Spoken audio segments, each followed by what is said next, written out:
Nous voici à notre dernier essai 2019 et par la même occasion à notre dernier essai de la décennie. Et pour l'occasion, on essaye un engin qui préfigure peut-être ce que sera la prochaine décennie, un SUV 100% électrique. C'est l'Audi e-tron. Alors passons sur les blagues pour la nomenclature.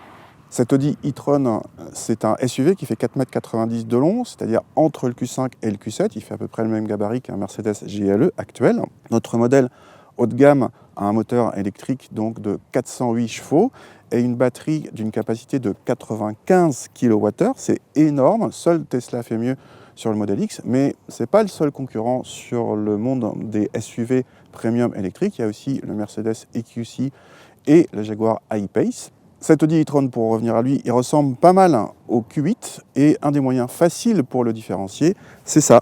C'est ces rétroviseurs caméra. Alors attention, ils ne sont pas en série, ils sont en option à 1 850 €. En série, vous avez des rétroviseurs normaux. Pour la petite histoire, ce n'est pas la première voiture à en disposer. Il y a eu une Volkswagen XL1 qui avait déjà ce genre d'équipement en 2013. Merci à Sylvain pour la référence historique. Et on va voir qu'à l'intérieur, quand on a ces caméras, ça entraîne quelques petites modifications aussi. Et c'est là aussi peut-être le futur. La grosse nouveauté donc avec ces caméras vient de l'apparition d'écrans situés dans les portières, juste en dessous de la vitre, de façon la plus proche possible pour l'œil d'un rétroviseur normal.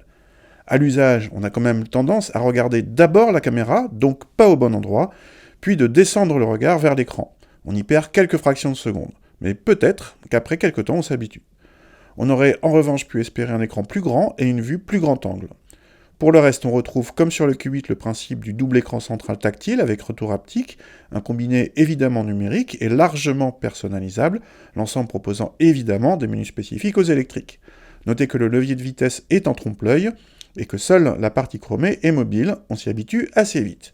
La qualité de présentation est clairement flatteuse, digne du positionnement premium de l'engin, et on apprécie la richesse de l'équipement sur notre modèle d'essai haut de gamme.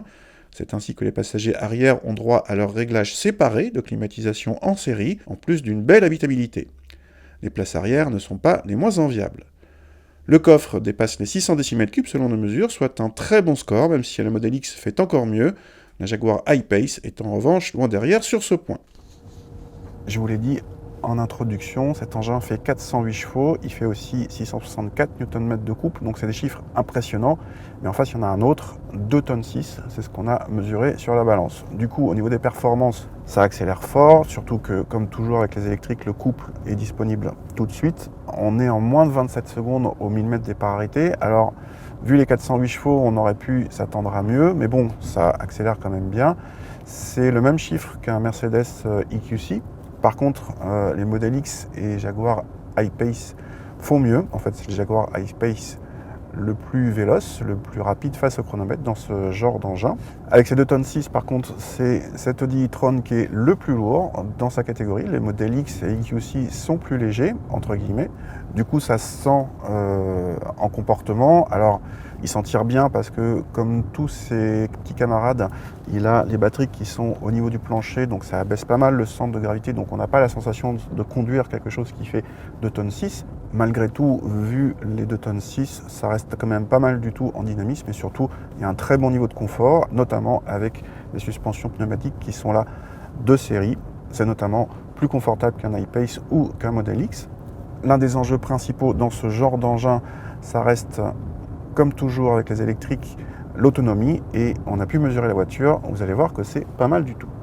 En effet, parmi tous les engins cités pendant cet essai, l'e-tron est celui qui s'en tire le mieux d'après nos mesures, en frôlant les 400 km d'autonomie réelle, devant l'i-Pace et le Model X, l'EQC terminant la marche mais restant au-dessus des 300 km.